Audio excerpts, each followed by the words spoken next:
Экстремизм, терроризмдин жана үй бүлөлүк зордук зомбулуктун алдын алууга аракет көрүү зарыл. Себеби жыл санап бул маселе өлкө боюнча коркунуч жаратып келет. Тактап айтканда терс агымдарга аралашып, зордук зомбулук жасагандардын саны артууда. Ошондуктан бул сыяктуу аракеттердин алдын алуу үчүн Ош шаарында атайын тренинг өткөрүлдү.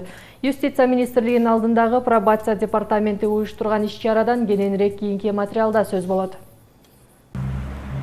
Пробация бул пробациянын кардарларына социалдык көмөк алууга, алардын түзөлүүсүнө, укук бузууларды жасоонун алдын алууга багытталган шарттарды түзүп берүү боюнча ыйгарым укуктуу мамлекеттик орган тарабынан жалпысынан камтыган комплекстүү жүргүзүлүүчү чаралар. Айрыкча экстремисттик, терроризм сыяктуу терс көрүнүштөрдүн алдын алууга өзгөчө көңүл бурулуп жатат. Бир эле Абу Ханифаны түшүнүшөт.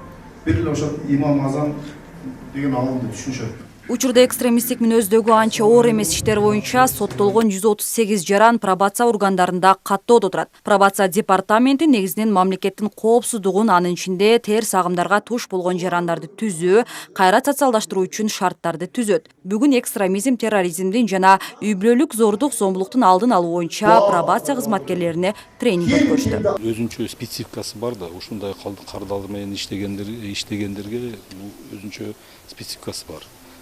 Бул жүрүм турум моделин түзүш керек да, ошо кардардын.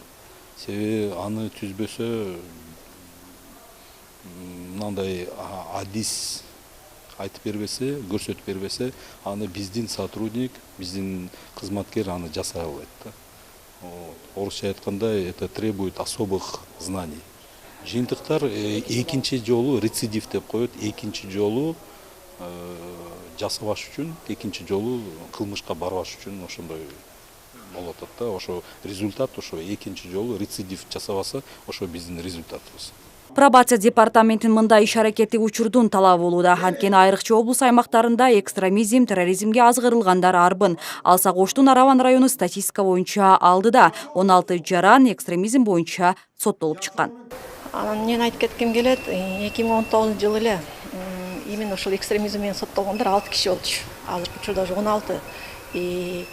Досудебный пробацияда, сотко чейинки пробацияда дагы бир 7-8 кишинин иши каралып атат да. Айткым келгени бул күн өткөн сайын бул статья менен соттолгондор көбөйүп баратат.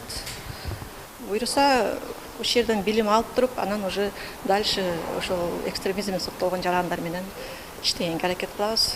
Терс агымдарга азгырылуу жарандардын диний сабатсыздыгы, маалыматтардын жетишсиздиги себеп болуп жаткандыгы айтылды. Коомчулукта маанилүү болуп жаткан бул көйгөй боюнча атайын дин өкүлдөрү дагы сөз сүйлөштү. Алар мектептен тарта балдарга дин таануу сабактарын киргизүү зарылдыгын кошумчалашат. Негизинен биз азыркы күндө ошол мындай бир туура эмес багыттагы, радикалдык экстремисттик багыттагы көз карашты карманган жамааттар жөнүндө билиш үчүн албетте биз өзүбүздүн динимизди жакшы билишибиз керек. Диний жаатта сабатыбыз жогору болуш керек.